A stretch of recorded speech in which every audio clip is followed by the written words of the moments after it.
कृपालु और इतने आनंदमय देव हैं श्री जगन्नाथ जी।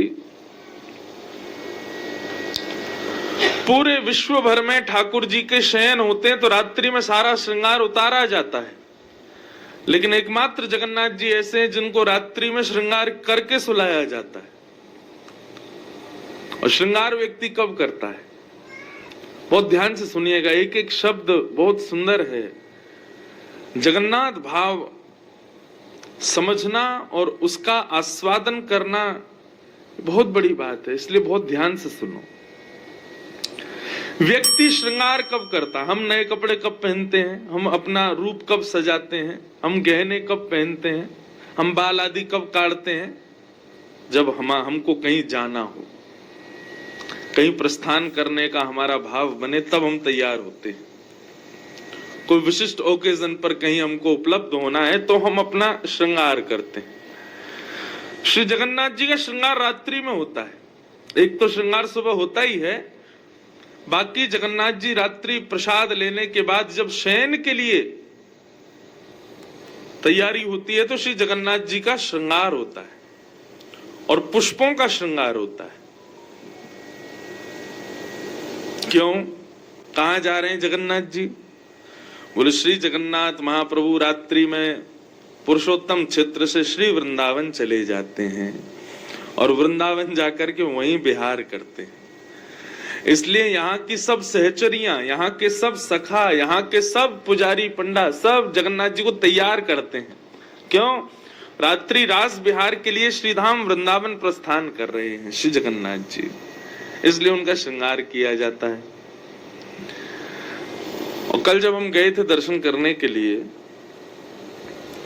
तब श्री जगन्नाथ जी को अंग पर गीत गोविंद अंकित वस्त्र धारण कराया जाता है। गीत गोविंद ठाकुर जी को इतना प्रिय है, श्री नाभा गोस्वामी जी महाराज भक्तमाल जी में वर्णन करते हैं, ता सुनवे राधा रमण अवस पधारे। श्री जगन्नाथ जी को गीत गोविंद बहुत प्रिय है। हमने पूछा, भैया ये गीत गोविंद का वस्त्र क्यों पहनते हैं ठाकुर जी? बोले ठाकुर जी अभी श्रृंगार करा के रास बिहार में जाने वाले हैं, लेकिन ठाकुर जी को रास बिहार से भी अति प्रिय है गीत गोविंद। यदि कोई भक्त अपने घर बैठ के गीत गोविंद का रात्रि में गान करेगा तो श्री जगन्नाथ जी रास बिहार में नहीं जाएंगे, उसके पास चले जाएंगे। इसलिए किशोरी जी ने प्रावधान रखा। अरे पूरी बात तो सुनो पहले। अब गीत गोविंद मैं अपने कमरे में बैठ के गा रहा हूं, लेकिन ठाकुर जी जगन्नाथ जी पुष्प श्रृंगार करके वृंदावन जाने को तैयार हैं और मैंने गीत गोविंद गा दिया तो ठाकुर जी कहां आएंगे? यहीं आ जाएंगे, वहां नहीं जाएंगे। और वहां किशोरी जी और सब सखियां वृंदावन में इंतजार करती रह जाएंगी, जगन्नाथ जी आए नहीं। तो इसलिए किशोरी जी ने ऐसा प्रावधान रखा, ऐसा नियम बना दिया कि गीत गोविंद वस्त्र पर अंकित करके श्री जगन्नाथ जी को पहना दिया जाता। अब चाहे भले ही सैकड़ों भक्त काम है, जगन्नाथ जी अब नहीं जाएंगे, अब तो रास बिहार में ही जाएंगे। क्यों? गीत गोविंद हृदय से लगा हुआ है, गीत गोविंद पूरे अंग पर चर्चित हो चुका है। इसलिए रात में कहीं जगन्नाथ जी भागे नहीं, रात में कहीं किशोरी जी को छोड़ के नहीं चले जाएं, कहीं रास बिहार से नहीं चले जाएं, इसलिए गीत गोविंद पहनाया जाता है श्री जगन्नाथ जी को। अरे बड़े भाव हैं श्री जगन्नाथ जी के, कहां तक वर्णन करें।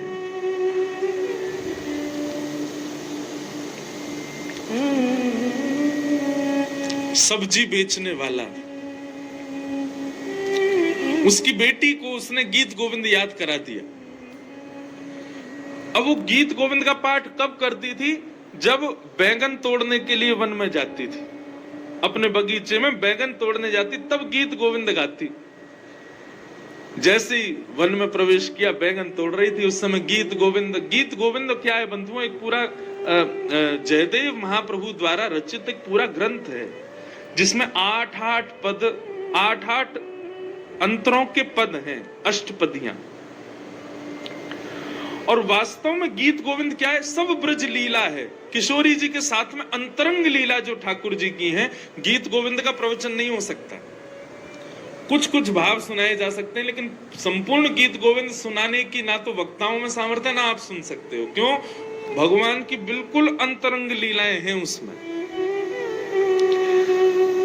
तो गीत गोविंद, वो एक सब्जी वाले की बेटी बैगन तोड़ते तोड़ते गीत गोविंद गा रही थी। जगन्नाथ जी उसके पीछे पहुंच गए मंदिर से। सुबह सुबह भोर की बात, सूर्य उदय से पहले, कपाट ही नहीं खुले थे जगन्नाथ जी के, और जहां जहां वो जाए जगन्नाथ जी उसके पीछे पीछे जाएं।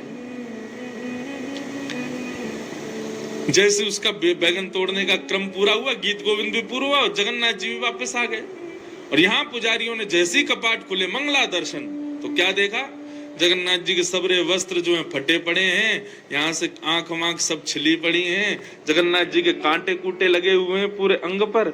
सब देख करके पुजारी तो ये क्या हो गया, ये क्या हो गया, सब लोग प्रणाम करने लगे, हे जगन्नाथ भगवान ये क्या हुआ, कौन घुस गया मंदिर में, किसने ऐसे इस प्रकार से जगन्नाथ जी को कष्ट दिया। तब यहाँ के जो राजा हैं उनको तो संकेत करते हैं ना जगन्नाथ जी। आज भी कुछ भी होना हो, राजा से जाकर के श्री जगन्नाथ जी स्वयं राजा को संकेत करते हैं कि ऐसा नहीं ऐसा करो, ऐसा नहीं वैसा करो। सब पुजारियों ने जाके राजा से कहा, बोले आज जगन्नाथ जी के वस्त्र फटे हुए, उनके संग सब अंग प्रत्यंग छिले हुए, क्या हुआ, आप प्रार्थना करो ना जगन्नाथ जी से।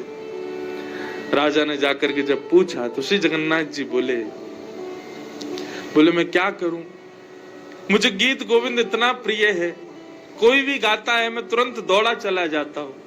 एक जगन्नाथपुरी का एक फल बेचने वाला है, उसकी बेटी वन में बैठ करके बैंगन तोड़ते तोड़ते गीत गोविंद गा रही थी, मुझसे रुका नहीं गया। ये बलदाऊ सुभद्रा तो खूब रोक रहे थे मुझको, लेकिन मैं दौड़ के पहुंच ही गया। अब वो जहां जहां जा रही थी मैं बिना विचार किए उसके पीछे पीछे झाड़ियों में, कांटों में, सब जगह प्रवेश करता गया और मेरा सारा अंग जो है वो अस्त व्यस्त हो गया, कांटे कूटे लग गए। लेकिन मुझे तो गीत गोविंद सुनने में इतना सुख मिला कि मुझे कांटे लगे, वस्त्र फटे, इनका कोई मालूम नहीं चला।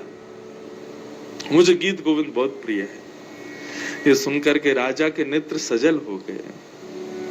तुरंत उस फल बेचने वाले के पुत्री को बुलाया, जल से अभिषेक किया, उसको शुद्ध किया और श्री जगन्नाथ जी के गर्भगृह में उसको बिठाया। वो बोले, कहा बिटिया जो गीत गोविंद तुम सुबह सुबह रोज गाती हो, अब गा के सुनाओ।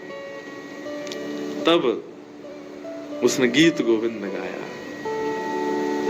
और गीत गोविंद की ऐसी स्थिति कि यहां तो वो नृत्य करे और सामने ब्रह्म वेदी पर श्री जगन्नाथ जी उछल उछल करके नाचे और सारे पंडा पुजारी सब दर्शन कर रहे हैं। जगन्नाथ जी मचल रहे हैं, आनंदित हो रहे हैं उसके भाव को सुन करके।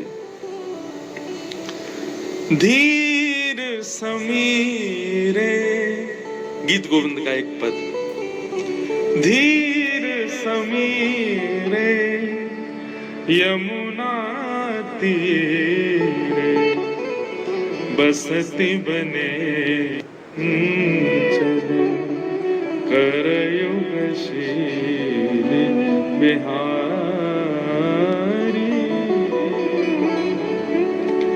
नाम समेतम कृत संकेतम वादयते मृदवेणुम्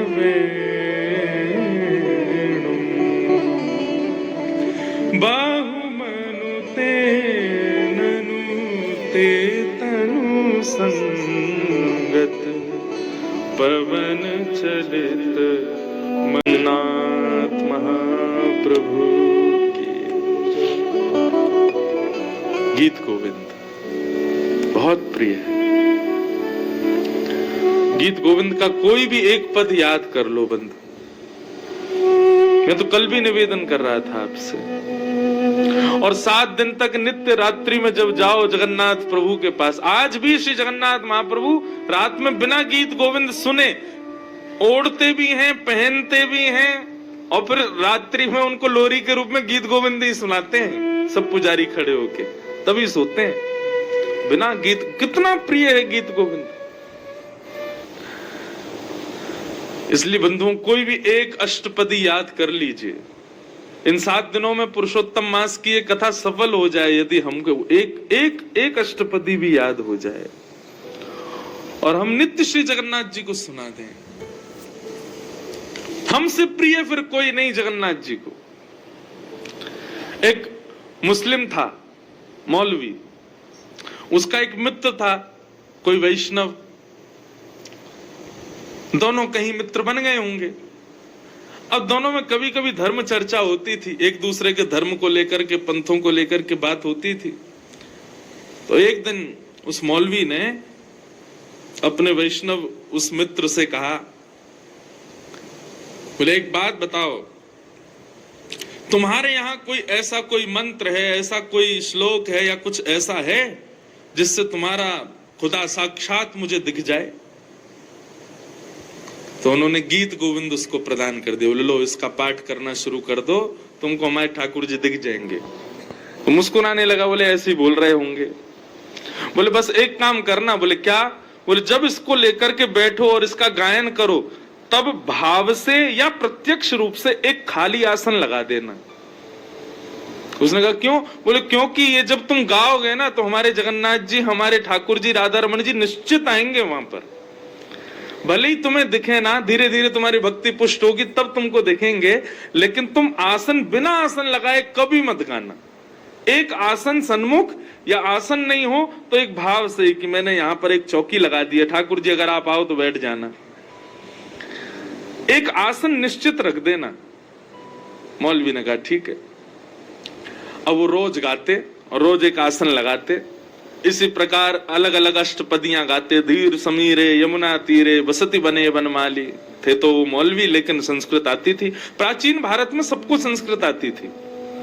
संस्कृत जैसे आज हम हिंदी बोलते हैं, वैसे प्राचीन भारत में संस्कृत सबको ही आती थी, सभी बोलते थे।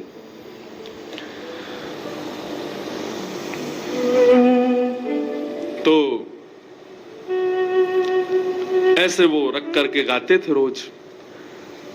उनको ठाकुर जी दिखे तो कभी नहीं, लेकिन वो फिर भी उनका नियम जैसा बन गया, वो रोज गीत गोविंद का पाठ करने लगे।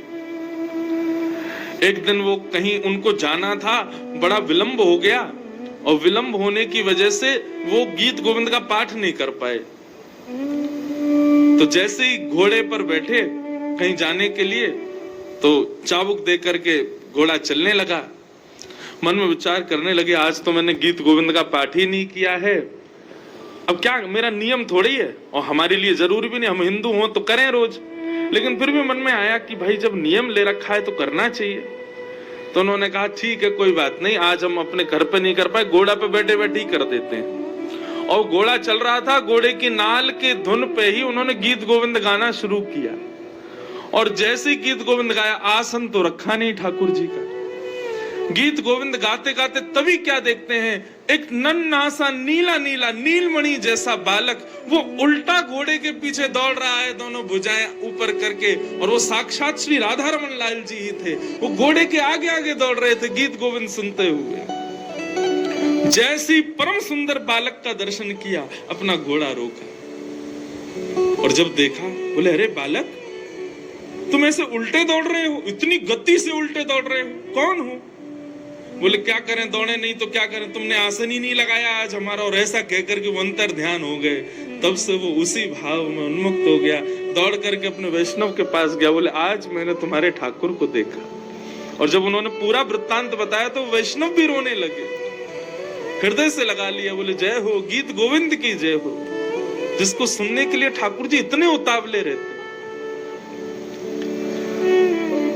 इसलिए भैया इस कथा का साफल्य हो जाए यदि एक अष्टपदी भी हमको याद हो जाए, और रोज उसको पुष्ट करो, रोज उसको सिद्ध करो, जगन्नाथ जी को जाकर के सुनाओ।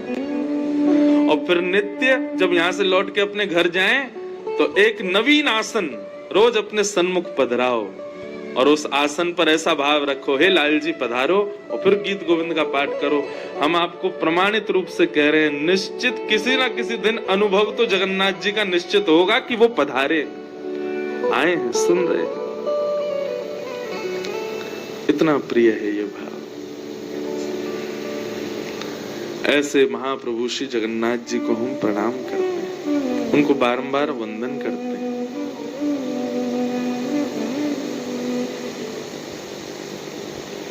एक बार एक वैष्णव ने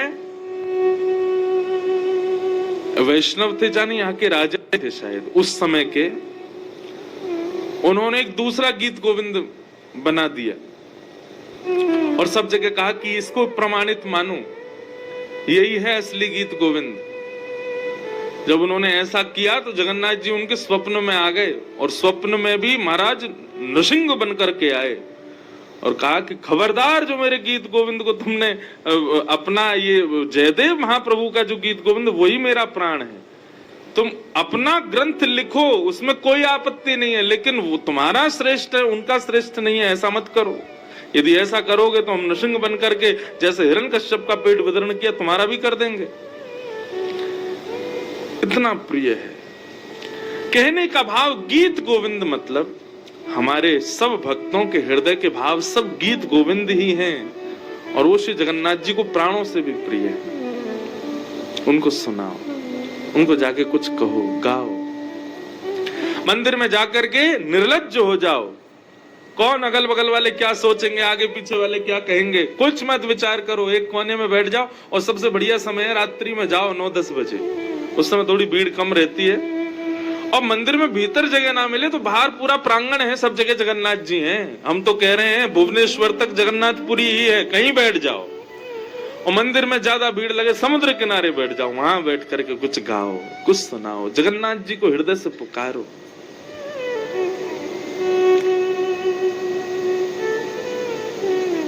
बहुत प्रिय है उनको।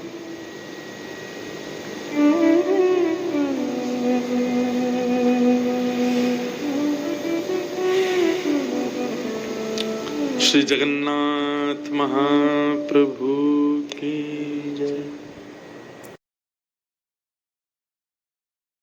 Subscribe for more content.